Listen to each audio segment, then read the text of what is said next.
আগরতলা পূর্ব মহিলা থানার অভিযোগ জানাতে এসে দুর্ব্যবহার ও অমানবিক আচরণের শিকার প্রতাপগড় এলাকায় প্রসিদ্ধা বণিক নামে এক যুবতী বেশ কিছুদিন ধরে নিখোঁজ।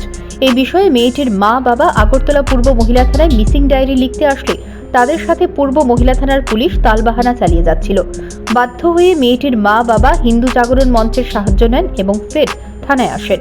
এমনকি পূর্ব মহিলা থানার এক অফিসার হিন্দু জাগরণ মঞ্চের প্রতিনিধির সাথেও নাকি দুর্ব্যবহার করেন বলে অভিযোগ করা হলো নিখোঁজ মেয়ের মা বাবার তরফ থেকে।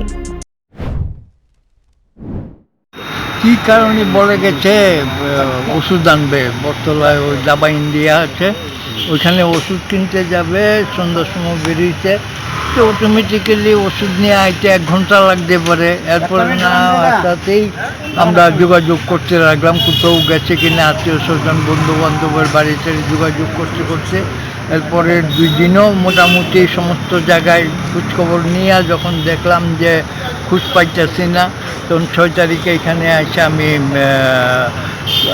কিডন্যাপিং কেস দিয়েছি বলে তখন করলো যে আপনার মেয়ে কিডন্যাপিং না, ভালো আছে, এই কাগজ আমি রাখবো না। হ্যাঁ, কয়ে আমার প্রায় ঘাট ধাক্কা দিয়ে ব্যাগ বিড়ে দিছে। কে ব্যাগ দিচ্ছে? এইখানের পুলিশ। আচ্ছা, তারপরে আমি গেলাম রানাবাবুর কাছে, পূর্ব থানার ওসি, ওনারে গিয়া পাইছি পরে করলাম এই ঘটনা, তখন করলো যে আপনি সুজা যান গিয়া এসপি অফিসে, এইখানে গিয়ে আপনার জমা দেন। এই ঘটনার খবর পেয়ে ছুটে আসেন এসডিপিও সহ এডিশনাল এসপি। বিষয়টি গুরুত্ব দিয়ে দেখা হবে বলে জানালেন তারা। তবে মেয়েটি কিন্তু এখনো নিখোঁজ। প্রশ্ন উঠছে পূর্ব মহিলা থানার ভূমিকা ঘিরে। আইনের রক্ষক হয়ে তারা কিভাবে জনগণের সাথে এমন ব্যবহার করতে পারে। Bureau report, news prime Tripura.